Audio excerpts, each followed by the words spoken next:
when an athlete's performance suffers in an important event, it is often because of too much worry about the outcome. ठीक है, being solely concerned with winning causes and increasing जो है वो किसी महत्वपूर्ण event में गड़बड़ होती है, तो यह ज्यादातर इसलिए होता है क्योंकि वो परिणाम को लेकर जो है वह चिंतित होता है। ठीक है, तो केवल जीतने के बारे में सोचना, केवल जीतने के बारे में चिंता करने से क्या होता है कि हमें एंजाइटी महसूस होती है। ठीक है, इसका अगर आप एंजाइटी की डेफिनेशन की आप वो करेंगे कि एंजाइटी की डेफिनेशन क्या हो सकती है, तो यहाँ जो डिस्ट्रेस की डेफिनेशन है, यहाँ जो डिस्ट्रेस की डेफिनेशन है, कहाँ चलेगा, ओके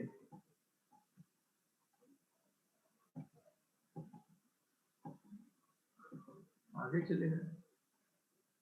ठीक है, तो इसको हम कह सकते हैं कि डिस्ट्रेस की जो डेफिनेशन है उसी से हम एंजाइटी की डेफिनेशन बना सकते हैं कि anxiety is a negative form of stress which can lead to an increase in arousal and potential decrease in performance। तो एंजाइटी को भी जो डिस्ट्रेस है, डिस्ट्रेस को ही हम एंजाइटी के नाम से भी बुला सकते हैं। तो इसका अगर हम इसको भी डिफाइन करने की कोशिश करें, डिस्ट्रेस, मैंने आपको बताया था कि स्ट्रेस दो टाइप का होता है, एक होता है पॉजिटिव स्ट्रेस और एक होता है निगेटिव स्ट्रेस। जो पॉजिटिव स्ट्रेस होता है उसको हम कहते हैं यूस्ट्रेस, और जो निगेटिव स्ट्रेस होता है उसको हम कहते हैं डिस्ट्रेस। ठीक है, तो distress is negative form of stress which can lead to an increase in arousal and potential decrease in performance। तो वैसे ही हमारी एंजाइटी जो है वह चिंता का एक निगेटिव रूप है, चिंता का एक निगेटिव रूप है जिसकी वजह से एराउजल हमारा बढ़ सकता है और हमारी परफॉर्मेंस खराब हो सकती है। तो साधारण शब्दों में हम कह सकते हैं कि एंजाइटी जो है वह स्ट्रेस का एक निगेटिव फॉर्म है, स्ट्रेस का एक ऋणात्मक फॉर्म है, एक स्ट्रेस का एक निगेटिव फॉर्म है जिसकी वजह से एराउजल बढ़ जाता है और हमारी परफॉर्मेंस जो है उसमें कमी आ सकती है। ठीक है, तो साधारण शब्दों में अगर हम एंजाइटी को समझाने की कोशिश करें, negative form of stress, it's a negative form of stress which can lead to an increase in arousal and potential decrease in performance. तो ऐसे ही हम लोग एंजाइटी को भी डिफाइन कर सकते हैं। ठीक है, तो अब हम आते हैं जो, ठीक है, तो यहाँ क्या कह रहा है कि when an athlete's performance suffers in an important event, it is often because of too much worry about the outcome। ठीक है, तो जब एथलीट जो है, एथलीट अगर परिणाम के बारे में बहुत ज्यादा चिंता करता है तो क्या होता है कि उसकी महत्वपूर्ण जो मैच होते हैं उसके अंदर उसकी परफॉर्मेंस पर उसका बुरा असर पड़ता है, क्योंकि अगर एथलीट केवल जीतने के बारे में सोच करके चिंतित है तो उससे क्या होगा कि उसकी एंजाइटी जो है वह ज्यादा बढ़ जाएगी। अब यह कैसे और कब होता है उसके बारे में हम डिस्कस करेंगे। ये टी ऑर्लिक नाम के एक साइकोलॉजिस्ट है जिन्होंने mental training for athletes book 1986 में इसके बारे में बताया। ठीक है, इसके कारण क्या होते हैं? कारण होते हैं एक्सपेक्टेशन की, एक्सपेक्टेशन लोगों की, कोचेज की, और जो सबकी एक्सपेक्टेशंस होती है एक्सपेक्टेशंस, और उसके बाद से ऑडियंस और टीममेट्स का इवैल्यूएशन, ऑडियंस जो इवैल्यूएट करते हैं, टीममेट्स इवैल्यूएट करते हैं, तो इन सब की वजह से कि एक्सपेक्टेशन, लोगों की एक्सपेक्टेशन बहुत ज्यादा है, लोगों की एक्सपेक्टेशन को लेकर के और इवैल्यूएशन को लेकर के यह एक चिंता की वजह बन सकती है, जिसको हम कहते हैं इवैल्यूएशन एप्रीहेंशन। मतलब एप्रीहेंशन का मतलब हुआ कि जैसे एप्रीहेंशन का मतलब भी जैसे हम कहते हैं चिंता करना ही हुआ, एप्रीहेंशन की मतलब एप्रीहेंशन करना, चिंता करना, ये भी एक चिंता करने के लिए दूसरा वर्ड है एप्रीहेंशन। तो जब इवैल्यूएशन एप्रीहेंशन होती है कि वहां पर जब मैं खेलूंगा तो वहां पर मेरा मतलब वहां पर मेरा इवैल्यूएशन होगा, मुझे मतलब मुझे आंका जाएगा कि मैं कितना अच्छा खेल सकता हूँ, है ना, मेरी तुलना की जाएगी, मुझे आंका जाएगा कि मैं कैसा खेल सकता हूँ, मेरे लोग इस चीज को देखेंगे, पब्लिक देखेगी, मेरे टीममेट्स देखेंगे या मेरे देश की पब्लिक देखेगी। तो ये इवैल्यूएशन एप्रीहेंशन कहलाता है कि वहां पर जब मैं जाऊंगा तो मुझे वहां इवैल्यूएट किया जाएगा, जब मैं उस मैच में जाऊंगा तो मुझे इवैल्यूएट किया जाएगा। तो जब प्लेयर के अंदर ये इवैल्यूएशन का एप्रीहेंशन आ जाता है तो उससे क्या होता है कि उससे उसकी एंजाइटी पैदा होती है। किसी इंपॉर्टेंट इवेंट में जाने के पहले जब उसे एक एथलीट ये सोचता है कि भाई वहां पर मेरा इवेल्यूएशन होगा, मुझे जीतना ही जीतना है। एथलीट ये सोचता है कि इंपॉर्टेंट में जो मुझे जीतना ही जीतना है, क्योंकि देश जनता देख रही है, टीम देख रहे हैं, सब लोग देख रहे हैं, तो वहां मेरा इवेल्युएशन होगा। तो ये इवेल्युएशन एप्रीहेंशन जो है, ये इवेल्युएशन की चिंता जो है कि उसका इवेल्युएशन होगा, वह एंजाइटी को जन्म देती है, और यह एंजाइटी जो है वह उसकी मैच में जो परफॉर्मेंस है उसको बुरी तरह से प्रभावित करती है। ठीक है, तो एंजाइटी को हमने सिंपली कहा कि anxiety is a negative form of stress. Anxiety जो है वह स्ट्रेस का एक नेगेटिव फॉर्म है, जिससे कि एराउजल बढ़ सकता है और परफॉर्मेंस जो है वह प्रभावित हो सकती है। सिंपल शब्दों में एंजाइटी जो है वह एक नेगेटिव फॉर्म ऑफ स्ट्रेस है, जो कि नेगेटिव फॉर्म ऑफ स्ट्रेस है, जिससे कि एराउजल बढ़ सकता है और जिससे कि हमारी जो परफॉर्मेंस है उस पर बुरा असर पड़ सकता है। आगे देखिए, ठीक है। तो अब इस एंजाइटी के जो है, जो हमने कहा एंजाइटी, जो मैं कह रहा हूं कि anxiety is a negative form of stress, ठीक है। तो ये नेगेटिव फॉर्म ऑफ स्ट्रेस है, इसके दो प्रकार होते हैं, ठीक है, इसके दो भाग होते हैं, कह सकते हैं कि चिंता के दो भाग होते हैं। एक भाग जो होता है वह कहलाता है cognitive anxiety. Cognitive anxiety, cognitive मतलब high related to mental processes, ठीक है, रिलेटेड टू मेंटल प्रोसेसेस, ठीक है। तो कॉग्निटिव एंजाइटी का मतलब कि वह एंजाइटी जो कि हमारे मेंटल प्रोसेसेस पर असर करती है। एंजाइटी का वह भाग जो कि हमारे मेंटल प्रोसेसेस पर असर करता है, cognitive anxiety. It is related to our thoughts, या हमारे जो विचार होते हैं, विचारों के अंदर होती है, थॉट्स के अंदर होती है, और यह जो है वह साइकोलॉजिकल होती है, मनोवैज्ञानिक होती है, ठीक है। यह हमारे थॉट्स के अंदर होती है और मनोवैज्ञानिक होती है। तो थॉट्स में nervousness or apprehension or worry that a performer has about their lack of ability to complete a task। तो थॉट्स या तो हमारे दिमाग में विचार चल रहे हैं, या हमारे दिमाग में एक एप्रीहेंशन चल रहा है, चिंता हो रही है, वरी, ठीक है। ये सारे वर्ड जो है ना, ये एक जैसे कि हमारे दिमाग में ऐसे विचार चल रहे हैं कि पता नहीं हम मतलब ये काम कर पाएंगे कि नहीं कर पाएंगे, अगर नहीं कर पाएंगे तो क्या होगा, अगर कर लिया तो क्या होगा, कैसे होगा, कब होगा। ये सारे दिमाग में जो हमारे विचार चलते हैं ना, जो थॉट्स या वरीज जो हमारे दिमाग में चलती हैं, वह क्या है, वह चिंता का मानसिक, मतलब आप कह सकते हैं ना साधारण शब्दों में मानसिक रूप है। चिंता का मानसिक भाग है, कॉग्निटिव एंजाइटी चिंता का एक भाग है जो कि हमारे दिमाग में चलता है, जो कि हमारे विचारों में चलता है, और जो कि मनोवैज्ञानिक होता है। तो चिंता का जो यह मानसिक भाग है वह कहलाता है कॉग्निटिव एंजाइटी, जिसके अंदर कि हमको विचार आते हैं या हमको चिंता होती है कि हमारी परफॉर्मेंस जो है वह आएगी या नहीं आएगी, अगर नहीं आएगी तो क्या होगा। इस तरह की चीजें जो है वह कॉग्निटिव एंजाइटी कहलाती है, चिंता का मानसिक भाग कहलाती है। दूसरा पार्ट है सोमैटिक एंजाइटी। सोमैटिक का मतलब सोमा, आपको पहले ही बताया, सोमैटिक वर्ड जो है सोमा वर्ड से बना है, जिसका मतलब है कि बॉडी, ठीक है। तो सोमैटिक का मतलब रिलेटेड टू बॉडी, ठीक है। तो चिंता का जो शारीरिक भाग है, कॉग्निटिव एंजाइटी चिंता का मानसिक भाग था, सोमैटिक एंजाइटी चिंता का शारीरिक भाग है। आप देख रहे हैं, इट इज फिजियोलॉजिकल, ये जो है ये हमारे फिजियोलॉजी से रिलेटेड होती है, ठीक है। तो चिंता का जो शारीरिक भाग होता है उसको हम कहते हैं सोमैटिक एंजाइटी, जो फिजियोलॉजिकल होती है। तो physiological responses to a situation where the performer feels they may not cope, ठीक है।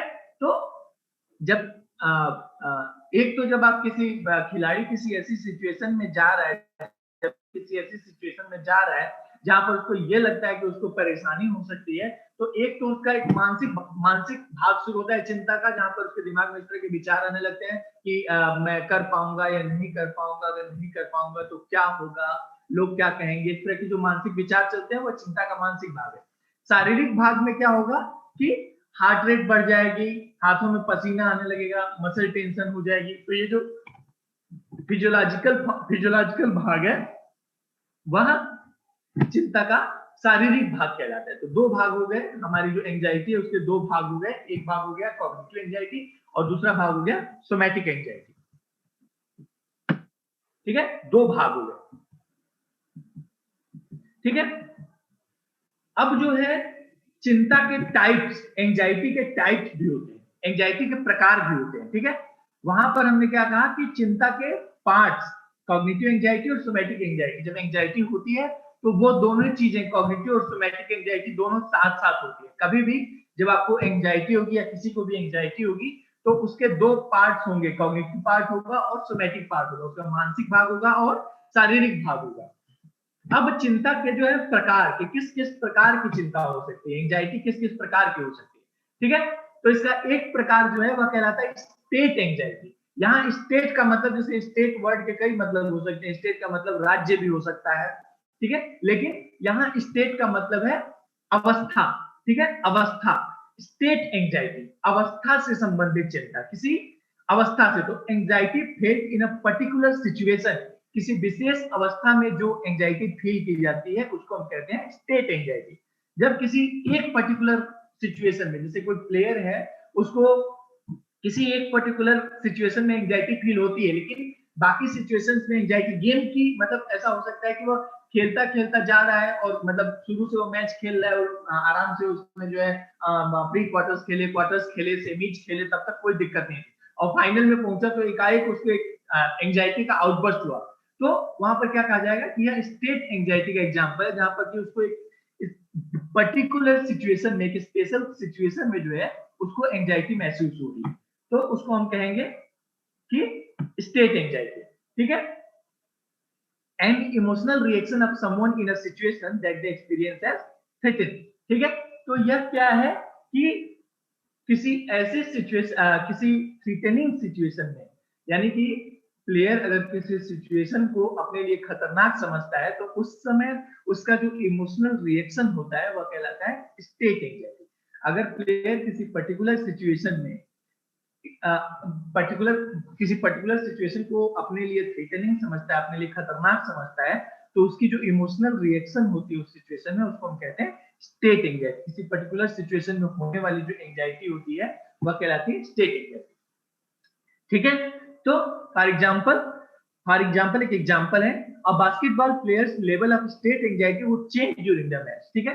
तो स्टेट एंजाइटी का जो लेवल है वह मैच के दौरान, अगर किसी को स्टेट एंजाइटी का परेशान, स्टेट एंजाइटी रिलेटेड प्रॉब्लम है तो वह कैसे बदलेगी। जैसे प्रायर टू टिप ऑफ, जब टिप ऑफ के पहले क्या होगा, जब टिप ऑफ होता है तो टिप ऑफ के पहले क्या होगा कि मैच मतलब शुरू होने के पहले वहां पर क्या होता है कि एलिवेटेड लेवल होगा, एंजाइटी जो है बढ़ी हुई होगी। जब मैच शुरू होने वाला होगा तो उसकी एंजाइटी बढ़ी हुई होगी, प्रायर टू टिप ऑफ जो है उसकी एंजाइटी बढ़ी हुई होगी। फिर क्या होगा, मैच जब शुरू हो जाएगा तो फिर ये स्टेट एंजाइटी जो है वो अपने आप कम हो जाएगी, ठीक है। और ठीक है, तो और उसके बाद फाइनल सेकेंड फेज पे फ्री थ्रो, अगर फ्री थ्रो की कंडीशन आती है तो वहां पर क्या होता है, फ्री थ्रो की कंडीशन आती है तो वहां पर उसकी एंजाइटी का लेवल जो है वह बहुत ज्यादा हो जाएगा, ठीक है। तो क्या है कि सिचुएशन स्पेसिफिक, किसी स्पेसिफिक सिचुएशन में फील किए जाने वाली जो इमोशनल रिएक्शन है उसको हम कहते हैं स्टेट एंजाइटी, और यह जो है वह सिचुएशन टू सिचुएशन चेंज होती रहती है। यानी प्रायर टू टिप ऑफ जो है ज्यादा होगी, मैच के पहले ज्यादा होगी, मैच के दौरान जो है उसका लेवल जो है वो कम हो जाएगा, मैच के दौरान एंजाइटी का लेवल, जब मैच शुरू हो जाएगा तो एंजाइटी का लेवल कम हो जाएगा। लेकिन अगर उसके साथ फ्री थ्रो या ऐसी कोई कंडीशन होती है फाइनल में तो वहां पर क्या होगा कि फिर एंजाइटी का लेवल जो है वो बहुत ज्यादा शूट कर जाएगा, बहुत ज्यादा ज्यादा बढ़ जाएगा, ठीक है। इसके बाद आती है, इसके बाद आता है दूसरा जिसको हम कहते हैं ट्रेट एंजाइटी, ठीक है। तो जब हम कहते हैं ट्रेट तो हमको एक चीज समझ लेना जरूरी है कि ट्रेट क्या होता है। ट्रेट, ट्रेट का मतलब होता है, trait is a relatively permanent quality of personality. Trait जो है वह हमारे व्यक्तित्व का एक रिलेटिवली परमानेंट मतलब लगभग स्थायी गुण होता है। ट्रेट हम कहते हैं कि trait is a relatively permanent quality of personality. जो ट्रेट होता है, ट्रेट हमारे व्यक्तित्व का एक लगभग स्थायी गुण होता है, ठीक है। जैसे हम इसका एक एग्जांपल ले सकते हैं कि ट्रेट, तो हम ये कहते हैं कि जैसे आप लोगों ने बहुत कॉमन लैंग्वेज में यह बात यूज की जाती है कि वह इंट्रोवर्ट है, ठीक है, कि कोई आदमी इंट्रोवर्ट है। इंट्रोवर्ट होने का क्या मतलब हुआ, जब हम कहते हैं किसी को कि वह इंट्रोवर्ट है तो इंट्रोवर्ट कहने का क्या मतलब हुआ कि वह चाहे किसी भी सिचुएशन में जाता है तो वह क्या कहता है, वह क्या करता है कि वो बहुत ज्यादा लोगों से घुलता मिलता नहीं है, अपनी बातें अपने तक रखता है और बहुत ज्यादा सोशलाइज नहीं होता है, तो यह कहलाता है कि इंट्रोवर्ट होना। वैसे ही हम कहते हैं कोई व्यक्ति एक्सट्रोवर्ट है, अंतर्मुखी और बहिर्मुखी। इंट्रोवर्ट अंतर्मुखी और एक्सट्रोवर्ट बहिर्मुखी। तो फिर जब हम कहते हैं किसी आदमी को कि ये एक्सट्रोवर्ट है, तो एक्सट्रोवर्ट कहने का क्या मतलब हुआ कि अगर यह आदमी, जब यह आदमी बाहर जाता है तो वहां पर क्या होता है कि बहुत जल्दी लोगों से घुल मिल जाता है, सबसे अपनी बातें शेयर करता है, अपना ग्रुप बना लेता है। तो ये चीजें कही जाती हैं कि इंट्रोवर्ट और एक्सट्रोवर्ट, यानी कि जब ये वर्ड्स यूज किए जा रहे हैं तो इन वर्ड्स के साथ हम क्या कह रहे हैं कि यह आदमी इस तरह का है।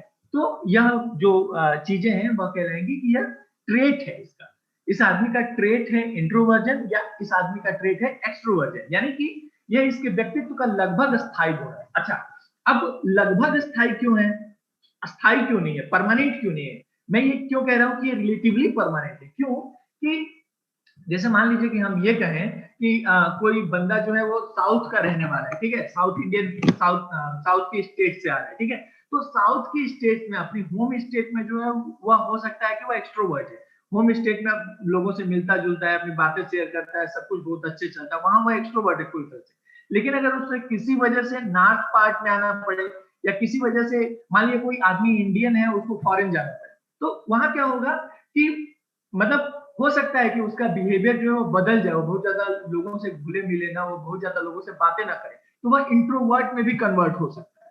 ठीक है, तो इसीलिए कहा जा रहा है कि trait is a relatively permanent quality of personality, मतलब कि यह ज्यादातर, मतलब जो हम ज्यादातर जो बात कही जा रही है वो सच होगी, लेकिन अगर सिचुएशन चेंज हो गई तो वह बात जो है वह बदल भी सकती है। ठीक है, तो एक इंट्रोवर्ट आदमी जो है वह एक्सट्रोवर्ट भी हो सकता है, और एक एक्सट्रोवर्ट आदमी जो है वह इंट्रोवर्ट भी हो सकता है अगर उसकी सिचुएशन बदल जाए। ठीक है, तो इसीलिए कहा जा रहा है कि ट्रेट ट्रेट जो होता है, trait is a relatively permanent quality of personality. Trait जो होता है वह हमारे व्यक्तित्व का एक लगभग स्थायी गुण होता है, मतलब अस्थायी होता है, लेकिन अगर सिचुएशंस बदल जाए तो वह चीज बदल भी सकती है। ठीक है, तो अब ट्रेट का मतलब हमने समझ लिया।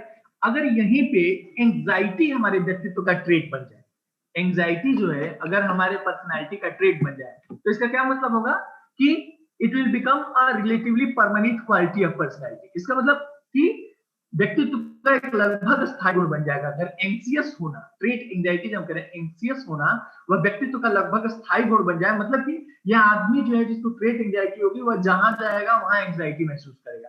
ठीक है, वही बात कही जा रही है कि an enduring personality trait giving tendency to view all situations as threatening, यानी कि यहाँ पर क्या है कि यह आदमी जो है जो ट्रेट, मतलब जो ट्रेट एंजाइटी में क्या होता है कि ट्रेट एंजाइटी में क्या होता है कि जिस आदमी को ट्रेट एंजाइटी होती है वह हर एक सिचुएशन में एंजाइटी महसूस करता है, अपने लाइफ की सारी ज्यादातर सिचुएशंस में जो है वह उसको एंजाइटी महसूस होती है, तो उसको हम कहते हैं ट्रेट एंजाइटी। ठीक है, anxiety as a personality trait is a tendency to react to situation in an anxious way।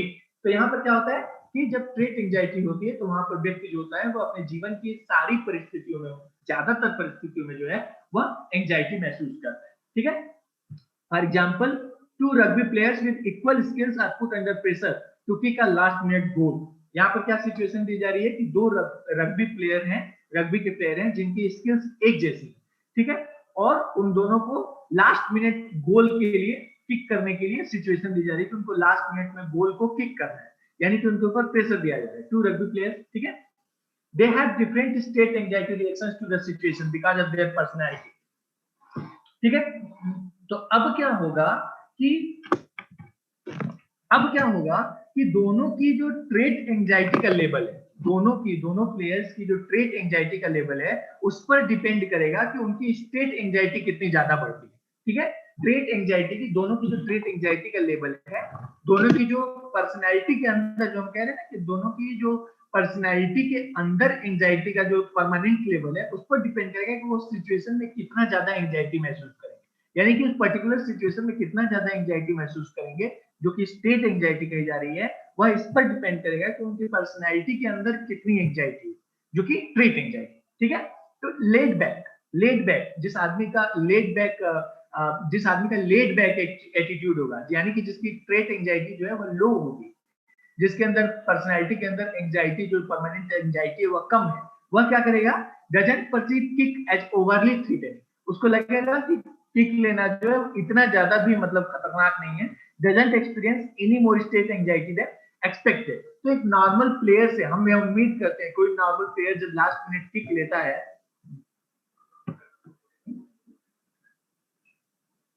कोई नॉर्मल प्लेयर जब लास्ट मिनट किक लेता है तो उसको जितनी एंजाइटी महसूस होती है, हम यह उम्मीद करते हैं कि हर प्लेयर को लास्ट मिनट किक लेने में एंजाइटी महसूस होगी। तो यह एक नॉर्मल बात है, यह एक बहुत ही नॉर्मल बात है कि लास्ट मिनट किक लेना हो अगर किसी भी प्लेयर को तो उस पर एंजाइटी महसूस होगी, ठीक है। लेकिन जिस प्लेयर की क्रिएट एंजाइटी लो होगी उसका जो स्टेट एंजाइटी होगा लास्ट मिनट बॉल किक करने का वो उतना ही होगा जितना किसी नॉर्मल प्लेयर का होगा, ठीक है। High trait anxiety finds all situation threatening, लेकिन अगर वो दूसरा प्लेयर जो है इसकी ट्रेट एंजाइटी हाई है, स्किल लेवल दोनों का एक जैसा है, ठीक है, स्किल लेवल दोनों का एक जैसा है, दोनों को एक ही सिचुएशन दी गई है, लेकिन एक प्लेयर जिसकी ट्रेट एंजाइटी थोड़ी हाई है, जिसकी ट्रेट एंजाइटी हाई है, उसका क्या होगा कि उसकी उस सिचुएशन में स्टेट एंजाइटी होगी, वह भी रिएक्शन जो है वो बहुत बुरा होगा। और एक प्लेयर जिसकी की ट्रेट एंजाइटी कम है उसकी रिएक्शन जो है वह भी बहुत हल्की होगी, ठीक है, ठीक है।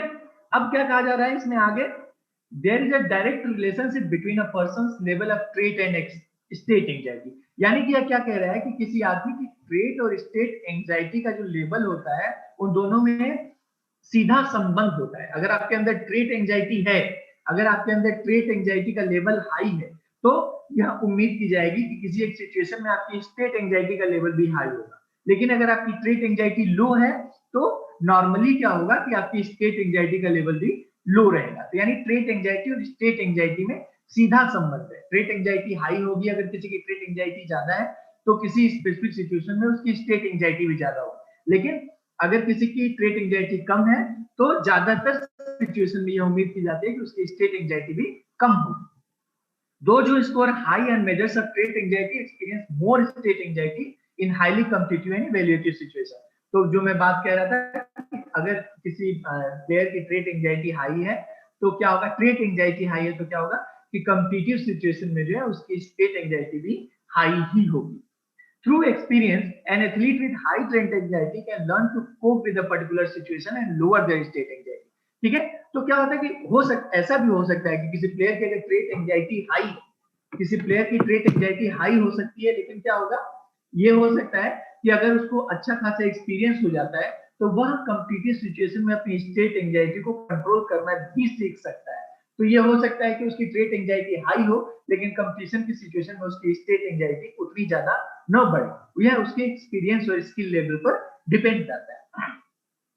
Knowledge of a person's level of trait anxiety will enable a prediction to be made about how they will react to competition being assessed and in threatening condition. तो अगर हमको यह पता चल जाए कि किसी आदमी की ट्रेट एंजाइटी का लेवल कैसा है तो हम यह कह सकते हैं, हम यह बहुत मतलब आसानी से यह बात बता सकते हैं कि जब वो कंपटीशन में जाएगा या किसी इंपॉर्टेंट सिचुएशन में जाएगा तो वह कितनी एंजाइटी महसूस करेगा, स्ट्रेट एंजाइटी उसकी कितनी होगी। स्ट्रेट एंजाइटी के बारे में जानकारी होने से क्या होता है कि हम उसकी कंपटीशन के दौरान जो है जो एंजाइटी का लेवल होगा उसके बारे में प्रेडिक्शन कर सकते हैं, भविष्यवाणी कर सकते हैं, ठीक है।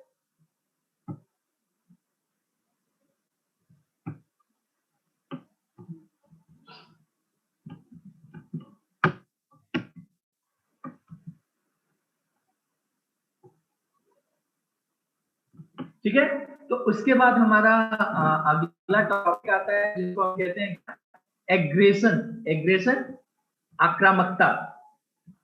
आक्रामकता क्या है? आक्रामकता क्या है?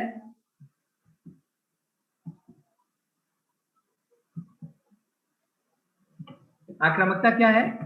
Any behavior that is intended to harm another individual by physical or verbal means, ठीक है, any behavior that is intended to harm another individual by physical or verbal means is called aggression। तो कोई भी व्यवहार जो कि दूसरों को मौखिक रूप से या शारीरिक रूप से नुकसान पहुंचाने के लिए किया जाता है उसको हम कहते हैं एग्रेशन, ठीक है। कोई भी व्यवहार जो दूसरों को मौखिक या शारीरिक रूप से नुकसान पहुंचाने के उद्देश्य से किया जाता है उसको हम कहते हैं आक्रामकता। कोई भी व्यवहार जो दूसरों को मौखिक या शारीरिक रूप से नुकसान पहुंचाने के लिए किया जाता है उसको हम कहते हैं आक्रामकता। ठीक है, तो difference between aggression and assertion, aggression में, आक्रामकता में, और असर्शन, असर्शन मतलब, असर्शन की हिंदी क्या हो सकती है, असर्टिव बिहेवियर कहते हैं असर्शन। असर्शन मतलब अगर इसको नॉर्मली समझाने की कोशिश की जाए तो असर्शन मतलब कि आप अपनी बात को जहां पर आपको जैसा महसूस होता है आप वैसा मतलब बताते हैं, असर्शन, असर्टिव बिहेवियर बोलते हैं। तो एग्रेशन में और असर्शन में क्या अंतर है? एग्रेशन, एग्रेशन क्या होता है, it is intended to harm. हम एग्रेशन का, एग्रेशन जो है उसका उद्देश्य क्या होता है, दूसरों को नुकसान पहुंचाना। एग्रेशन का उद्देश्य होता है दूसरों को नुकसान पहुंचाना। लेकिन असर्शन का क्या होता है, विद इन द रूल, जैसे हम कहते हैं कि असर्टिव प्लेयर है, असर्टिव प्लेयर है, असर्टिव प्लेयर है मतलब कि विद इन द रूल्स खेल रहा है और विद इन द रूल्स खेलता है, और उसको जहां पर जैसा बिहेव करना चाहिए, जहां पर उसको जैसा बिहेव करना चाहिए वो वहां पर वैसा बिहेव करता है। ठीक है, तो एक होता है कि सिचुएशन, मान लो आप रेफरी से कुछ डिस्कस कर रहे हो, आपको कोई चीज गलत लगी, आप रेफरी के साथ डिस्कस कर रहे हो, लेकिन एक होता है कि आप एग्रेसिव हो गए रेफरी से, कि मतलब आप, रेफरी ने कुछ कहा और आप एग्रेसिव होकर के एकदम मतलब आप गलत तरीके से बात कर रहे हो। लेकिन दूसरा होता है कि आप रेफरी से बात कर रहे हो, उसको अपनी बात समझाने की कोशिश कर रहे हो, तो वह कहलाएगा असर्शन, जो कि विद इन द रूल्स होता है, उसको हम कहते हैं असर्शन। ठीक है, तो एग्रेशन के क्या है, एग्रेशन के हम कह सकते हैं कि एग्रेशन के तीन रूप हैं। ठीक है, एक होता है होस्टाइल एग्रेशन। होस्टाइल, होस्टाइल का क्या मतलब होता है, hostile or reactive aggression. Hostile, hostile or reactive aggression, इसका क्या मतलब हुआ, prime motive is to intent to harm और injury outside the rules of game and involves anger. तो होस्टाइल, होस्टाइल का हिंदी क्या होगा, होस्टाइल वर्ड की हिंदी क्या होगी, होस्टाइल, होस्टाइल, होस्टाइल का मतलब जैसे कहते हैं शत्रुता से, ऐसे मतलब जो शत्रुता से भरा हुआ, होस्टाइल, होस्टाइल एक्शन कि मतलब शत्रुता से किया हुआ एग्रेशन हो, या जो वायलेंट, वायलेंट हो, जो कि मतलब शत्रुता से भरा हो, होस्टाइल एग्रेशन। ठीक है, तो यहाँ पर क्या होता है कि होस्टाइल एग्रेशन के अंदर क्या होता है कि यहाँ पर उद्देश्य जो होता है वह दूसरे को नुकसान पहुंचाना होता है। होस्टाइल एग्रेशन का जो उद्देश्य होता है शत्रुता होस्टाइल एग्रेशन का जो उद्देश्य होता है, prime motive is to intent to harm और इंजरी, तो इसका उद्देश्य क्या होता है कि दूसरे को नुकसान पहुंचाना या चोट पहुंचाना होता है, और यह जो है वह गेम के रूल्स से बाहर होता है, गेम के जो रूल्स हैं उनके बाहर होता है, और इसमें जो है गुस्सा, मतलब जो इस तरह की एक्टिविटी करता है उसके अंदर गुस्सा भरा हुआ होता है। तो prime motive is to intent to harm और injury, it is outside the rules of the game and involves anger.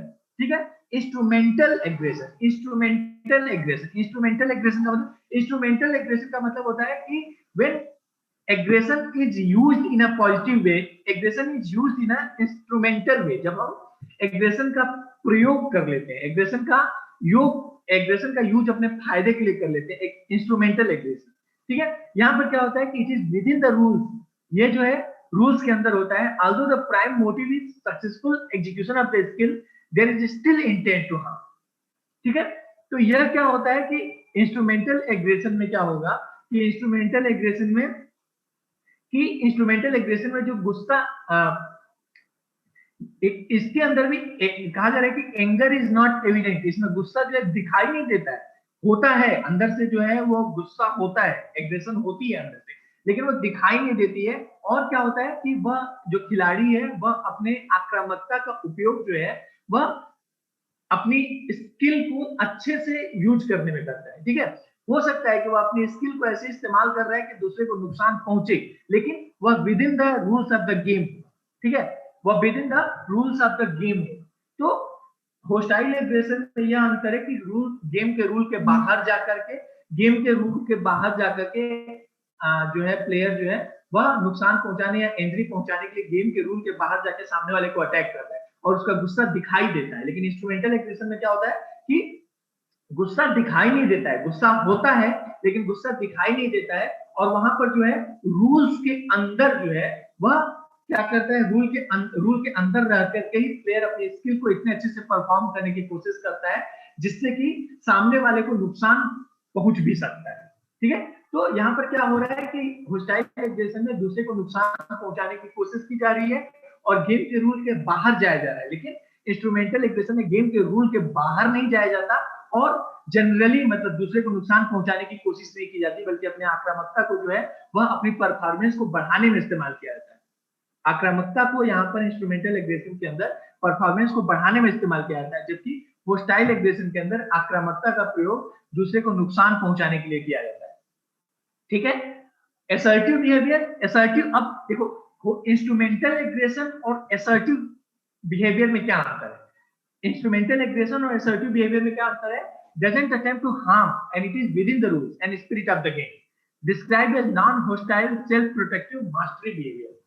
ठीक है, तो यहाँ पर जब हम असर्टिव बिहेवियर करते हैं तो असर्टिव बिहेवियर में क्या होता है कि यहाँ पर दूसरे को नुकसान पहुंचाने की बिल्कुल कोशिश नहीं होती है और यह विद इन द रूल होता है। दूसरे को नुकसान पहुंचाने की बिल्कुल कोशिश नहीं होती है, दूसरे को नुकसान पहुंचाने की बिल्कुल कोशिश नहीं होती है और यह विद इन द रूल्स होता है। ठीक है, तो इसको हम कह सकते हैं कि non hostile self protective mastery behaviour, यानी कि यह पूरी तरह से जो है होस्टाइल मतलब यह नॉन होस्टाइल होता है, इसमें कोई शत्रुता का भाव नहीं होता है और यह मास्टरी बिहेवियर है, यानी कि मास्टरी बिहेवियर मतलब कि जो एथलीट है उसने उस बिहेवियर को पूरी तरह से मास्टर किया हुआ है, वो एथलीट का जो बिहेवियर है वो पूरी तरह से वेल लर्न है। तो होस्टाइल एग्रेशन के अंदर क्या था? होस्टाइल एग्रेशन के अंदर जो एथलीट होता है वह दूसरे को नुकसान पहुंचाने की कोशिश करता है और यह जो है गेम के रूल से बाहर जाकर होता है, गेम के रूल से बाहर जाकर के होता है और दूसरे को नुकसान पहुंचाने की कोशिश होती है होस्टाइल एग्रेशन के अंदर। इंस्ट्रूमेंटल एग्रेशन के अंदर क्या होता है कि वह गेम के रूल के अंदर होता है, गेम के रूल के अंदर होता है, लेकिन फिर भी वहां पर गुस्सा होता है, प्लेयर के अंदर गुस्सा होता है और वह उस गुस्से का प्रयोग जो है अपनी परफॉर्मेंस को और ज्यादा निखारने के लिए करता है। गुस्से का प्रयोग जो है अपनी परफॉर्मेंस को और ज्यादा निखारने के लिए करता है, लेकिन वहां उसका उद्देश्य फिर भी थोड़ा बहुत नुकसान पहुंचाना हो सकता है। ठीक है, लेकिन वह with in the rules of the game होता है, गेम के रूल्स के अंदर ही जब अपने गुस्से का प्रयोग जो है वो अपने परफॉर्मेंस को निखारने के लिए करता है तो वह कहलाता है इंस्ट्रूमेंटल एग्रेशन। लेकिन असर्टिव एग्रेशन, असर्टिव बिहेवियर में क्या होता है कि यहाँ पर जो है गुस्सा नहीं होता है, यहाँ पर गुस्सा जो है वो एंगर का एलिमेंट बिल्कुल नहीं होता है, with in the rules of the game होता है और यहाँ पर दूसरे को नुकसान पहुंचाने का कोई भी उद्देश्य नहीं होता है। With in the rules of the game anger नहीं होता है और नुकसान पहुंचाने की कोशिश नहीं होती है। तो यहाँ पर अपनी स्किल को पूरी तरह से स्किल को निखारने के लिए जब उसका इस्तेमाल किया जाता है, अराउजल का इस्तेमाल जो है अपनी स्किल को निखारने के लिए किया जाता है, अपनी परफॉर्मेंस को बेस्ट करने के लिए किया जाता है, तो वह कहलाएगा असर्टिव बिहेवियर। जब अराउजल का इस्तेमाल, जब अराउजल एंगर में चेंज हो जाता है, अराउजल एंगर में चेंज हो जाता है और लेकिन फिर भी वह रूल्स के अंदर रहता है, with in the rules of the game रहता है और जब उसका प्रयोग अपनी परफॉर्मेंस को निखारने में और कहीं कहीं गुस्सा निकालने में क्या आता है तो वह कहलाता है इंस्ट्रूमेंटल एग्रेशन। और जब एंगर जो है वह आउट ऑफ लिमिट हो जाता है, outside the rules of the game हो जाता है और जब उसका उपयोग दूसरे को नुकसान पहुंचाने के लिए किया जाता है तो हम उसको कहते हैं होस्टाइल एग्रेशन। ठीक है, अब क्या हुआ, जैसा कि वहां पर बताया जा रहा था कि एग्रेशन क्या होता है। जब कहते हैं एग्रेशन तो एग्रेशन क्या होता है? एग्रेशन इज अनकंट्रोल्ड, एग्रेशन जो है वह कंट्रोल्ड नहीं होता है, it is intended to harm, नुकसान पहुंचाने के उद्देश्य से होता है, आउटसाइड द रूल्स होता है, रूल्स के बाहर होता है और रिएक्टिव होता है, यहाँ पर कि मतलब इसका नुकसान पहुंचाने के उद्देश्य, सामने वाले को नुकसान पहुंचाने के उद्देश्य से किया जाता है। लेकिन जब असर्टिव बिहेवियर होता है, जब हम कहते हैं असर्शन, तो असर्शन जो होता है वो पूरी तरह से कंट्रोल्ड होता है, यहाँ पर नुकसान पहुंचाने का उद्देश्य नहीं होता है, यह विद इन द रूल्स होता है और यह मोटिवेटेड होता है, motivated to perform at the best. ठीक है, तो एग्रेशन में मोटिवेट, यहाँ पर एग्रेशन में क्या होता है? रिएक्टिव होता है, सामने वाले ने कोई एक्टिविटी की और उसके रिएक्शन में एग्रेशन होता है। लेकिन असर्शन में क्या होता है? मोटिवेशन होता है, motivation to perform at the best, तो वहां पर असर्शन होता है। तो क्या होता है? एग्रेशन में कंट्रोल कम होता है और असर्शन में कंट्रोल ज्यादा होती है। लेकिन क्या होता है कि असर्शन में फ्रस्ट्रेशन कम होती है और एग्रेशन में फ्रस्ट्रेशन ज्यादा होती है। आप जो ग्राफ में दोनों एरो देख रहे हैं तो कंट्रोल जो है वो एसर्शन की तरफ ज्यादा हो रहा है और फ्रस्ट्रेशन जो है वह एग्रेशन की तरफ ज्यादा हो रही है। एग्रेशन के अंदर फ्रस्ट्रेशन ज्यादा होती है और एसर्शन के अंदर कंट्रोल ज्यादा होता है।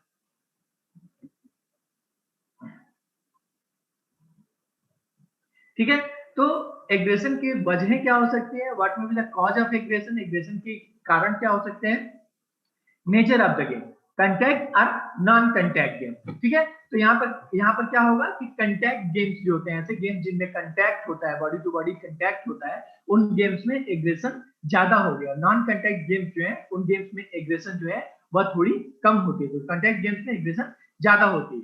दूसरा वजह क्या हो सकता है, वाइड डिवीजन बिटवीन स्पोर्ट्स, यानी कि दो खिलाड़ियों के स्पोर्ट्स के बीच में अगर बहुत ज्यादा अंतर है तो वह एग्रेशन और फ्रस्ट्रेशन को जन्म देता है। ठीक है, तो फ्रस्ट्रेशन की मैं उतना कवर नहीं कर पाऊंगा, तो फ्रस्ट्रेशन की वजह से आक्रामकता पैदा होती है।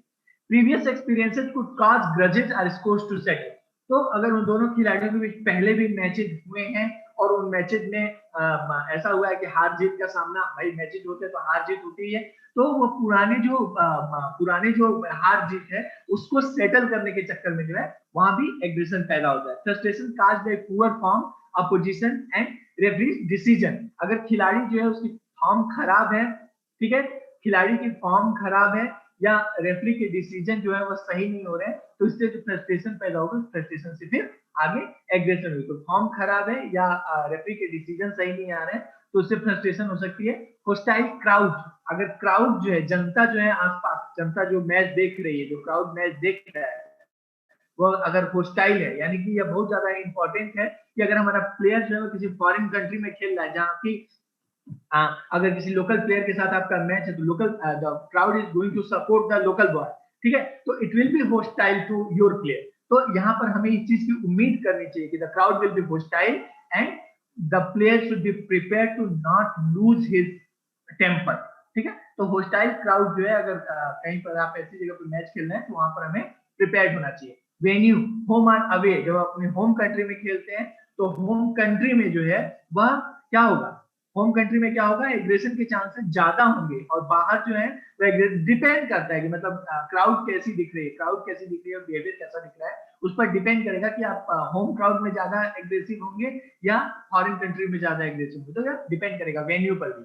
Then excessively high arousal level, sir किसका एराउजल लेवल जो है वो बहुत ज्यादा होता है या ज्यादा होने की उम्मीद है, एराउजल लेवल हाई होने की उम्मीद है, तो वहां क्या होगा कि एग्रेशन दिखाई देगा। और एक्सट्रिंसिक रिवार्ड, जब हम एक्सट्रिंसिक रिवार्ड्स के लिए खेलते हैं, आगे आप देखेंगे कि रिवार्ड दो तरह के होते हैं, एक होते हैं इंट्रिंसिक रिवार्ड और दूसरा होता है एक्सट्रिंसिक रिवार्ड। इंट्रिंसिक रिवार्ड का मतलब कि हम अपने इंट्रिंसिक रिवार्ड, अपने अंदर की खुशी के लिए, अपनी खुशी के लिए मैच खेल रहे हैं, तो वह कहलाएगा इंट्रिंसिक, कि हमारे अंदर जो रिवार्ड है वो हमारे अंदर है, हम अपने आंतरिक खुशी के लिए खेल रहे हैं। लेकिन जब हम बाहरी रिवार्ड के लिए खेलते हैं, एक्सट्रिंसिक जो बाहर की तरफ है, जब हम एक्सट्रिंसिक रिवार्ड के लिए खेलते हैं, जब हम मेडल के लिए खेल, जब हम मतलब पैसे के लिए खेल रहे हैं या जब हम पोजीशन के लिए खेल रहे हैं, तो वहां पर क्या होगा कि एक्सट्रिंसिक रिवार्ड की कंडीशन में एग्रेशन होने की पॉसिबिलिटी जो है वह ज्यादा होगी। अगर हम अपनी खुशी के लिए खेल रहे हैं तो वहां एग्रेशन का कोई सीन नहीं बनता है, वहां पर क्या होता है, खिलाड़ी असर्टिव होता है।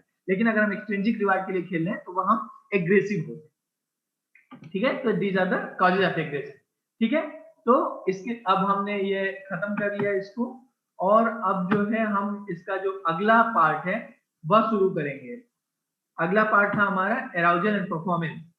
तो परफॉर्मेंस के बारे में बात करेंगे कि एराउजल परफॉर्मेंस क्या है।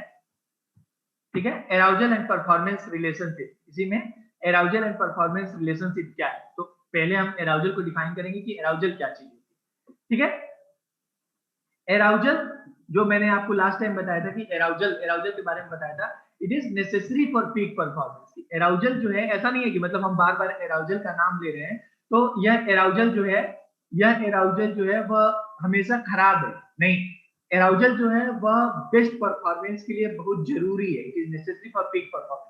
तो मैंने क्या कहा था, अगर जो सारा कुछ लिखा हुआ है उसको सामान्य शब्दों में समझाऊं तो एराउजल को मैंने क्या कहा था, arousal is the level of mental and physical energy. Arousal जो है वह हमारे शारीरिक और मानसिक ऊर्जा का स्तर है। ठीक है, arousal is the level of mental and physical energy. Arousal जो है वह हमारी शारीरिक और मानसिक ऊर्जा का स्तर है। यानी कि हम मेंटली कितना एनर्जाइज महसूस कर रहे हैं और हम फिजिकली कितना एनर्जाइज महसूस कर रहे हैं, तो वह डिफाइन करेगा कि हमारा एराउजल लेवल कितना है। Arousal is the level of our mental and physical energy. ठीक है, अब क्या होता है कि यह एराउजल जो होता है वह ऐसा नहीं होता है कि मतलब एक आदमी का एराउजल एक जगह फिक्स है। एराउजल जो है वह ऐसा नहीं होता है कि एक आदमी का एक जगह फिक्स है, बल्कि हर आदमी का जो है यह 0 से 100 के बीच में बदल सकता है। ठीक है, एराउजल लेवल जो है वह ऐसा नहीं होता है कि किसी भी आदमी का फिक्स होता है कि ये इतना ही एराउजल कर रहेगा, नहीं, हर आदमी का एराउजल लेवल जो है वो बदल सकता है। इसको हम समझ सकते हैं कि हर आदमी का मतलब एक समझ सकते हैं कि स्केल है, स्केल में 0 से 100 तक है और उसका एराउजल लेवल 0 से 100 के बीच में कुछ भी हो सकता है।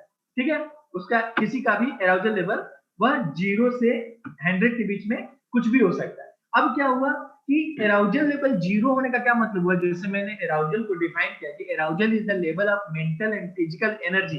तो एराउजल लेवल 0 होने का क्या मतलब हुआ, उसकी शारीरिक और मानसिक ऊर्जा पूरी तरह से 0 है। तो पूरी तरह से 0 कब होती है कि जब हम जैसे कोमा टाइप की सिचुएशन में, जब हम एकदम मतलब कोमा टाइप की सिचुएशन, जब हमारे अंदर कोई हरकत नहीं हो रही होती है, हमारा दिमाग बिल्कुल नहीं चल रहा होता है, हमारी जो फिजिकल एक्टिविटीज है वो बिल्कुल नहीं हो रही होती है, कोमा टाइप की एक्टिविटी में, कोमा टाइप में चले जाते हैं, तो वहां पर हमारा एराउजल 0 होता है। उसके बाद 0 एराउजल से धीरे धीरे एराउजल जो है वह मतलब एराउजल का लेवल जो है वो धीरे धीरे आगे आता है। जैसे जब हम गहरी नींद में होते हैं तो हो सकता है कि हमारा एराउजल लेवल जो है वो उस समय 20-30 हो। ठीक है, उस समय हमारा एराउजल लेवल 20 या 30 पॉइंट का। फिर धीरे धीरे जैसे हम डीप स्लीप, जब हमारी नींद हल्की हो जाती है, आपने महसूस किया होगा कि मिडनाइट में आपकी नींद गहरी होती है, सुबह थोड़ी नींद हल्की हो जाती है, एराउजल लेवल बढ़ करके 30-40 हो गया। फिर आप जब उठ रहे हैं एराउजल लेवल 40-50 हो, फिर आप अपनी डेली एक्टिविटीज करना शुरू कर रहे हैं, आपका एराउजल लेवल 50-60 हो गया, आप एक्टिव हो गए, आपने अपने स्पोर्ट्स को प्रैक्टिस करना शुरू कर दिया, आपका एराउजल लेवल जो है वह 60-70 हो गया। और जब गेम के अंदर कोई ऐसी सिचुएशन आती है जब आप एनर्जाइज महसूस करते हैं, कोई सिचुएशन आती है जब आप वर्क अप महसूस करते हैं, जब आप मोटिवेटेड महसूस करते हैं, तो आपका एराउजल लेवल हो सकता है कि उसमें 60 से 70 हो गया। ठीक है, तो ऐसे करके जो है हमारा एराउजल लेवल एक दिन के अंदर बढ़ता घटता है। ठीक है, तो ये हो गया। अच्छा, अब एराउजल लेवल मैंने जो कहा कि गेम के अंदर मोटिवेटेड टाइम आया या गेम के अंदर कोई एनर्जाइज टाइम आया तो आपका एराउजल लेवल जो है वो 60-70 हो गया। लेकिन क्या हो गया कि अगर ये एराउजल लेवल इससे ऊपर जाएगा, जैसे मान लिया कि हम ये कह रहे हैं कि मैंने कहा कि एराउजल को एक स्केल की तरह समझ सकते हैं, इसमें 0 से 100 पॉइंट है।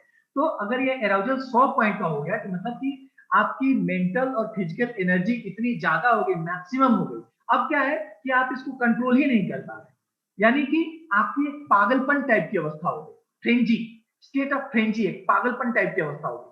तो यहाँ पर क्या होगा कि 60-70 के ऊपर अगर ये एराउजल लेवल जो है 60-70 पॉइंट के ऊपर चला जाएगा तो क्या होगा कि हम उस एराउजल लेवल को कंट्रोल ही नहीं कर पाएंगे। तो हम जो एक्टिविटीज देखते हैं, कभी कभी आप ये महसूस करते होंगे ना कि आप गेम के अंदर जो एक आएगा आपको कुछ भी समझ में आना ही बंद हो गया, आप इतना ज्यादा एक्साइटेड हो गए कि आपको कुछ भी समझ में आना ही बंद हो गया। तो वहां क्या होता है कि आपका एराउजल लेवल जो है वह जो नॉर्मल एराउजल लेवल होना चाहिए उससे ऊपर चला गया, तो इसलिए ऐसा होता है। तो एराउजल लेवल जो है वह एक स्केल पर 0 to 100 के स्केल पर समझ सकते हैं, जहां पर एक वह जो है किसी भी आदमी का एराउजल लेवल जो है वो फिक्स नहीं होता है, बल्कि वह दिन की एक्टिविटीज के दौरान जो है वह लगातार बदलता रहता है। यह 0 से लेकर 100 तक हो सकता है और जो एक्टिविटी आप कर रहे हैं उस पर डिपेंड करता है कि आपका एराउजल लेवल कितना हो। ठीक है,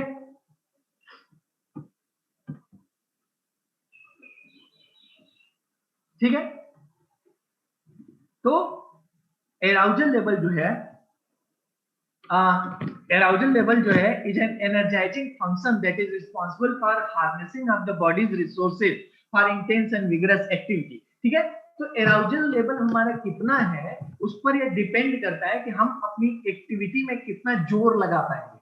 जैसे हम देखते हैं ना कि प्लेयर्स कंप्लेन करते हैं कि वार्म अप ठीक से नहीं हुआ, इसलिए जो एक्टिविटी है, इसलिए जो गेम है वो ठीक से नहीं हो पा रहा है। तो यहाँ वार्म अप हम क्यों कर रहे हैं, वार्म अप हम करते हैं बेसिकली इसी एराउजल लेवल को बढ़ाने के लिए, है ना। आप जो कहते हैं ना कि रेडीनेस के लिए वार्म अप कर लो, तो वार्म अप करने से जो है रेडीनेस हो जाएगी, फिर अपना गेम जो है वो सही से कर पाओगे।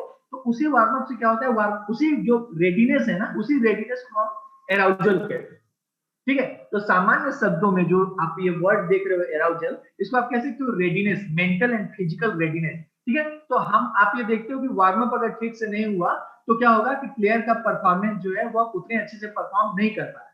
यानी कि यह एराउजल जो है वो बहुत ज्यादा जरूरी है आपकी एक्टिविटीज को जिस तरीके से आप करना चाहते हैं उस तरीके से ले जाना। ठीक है।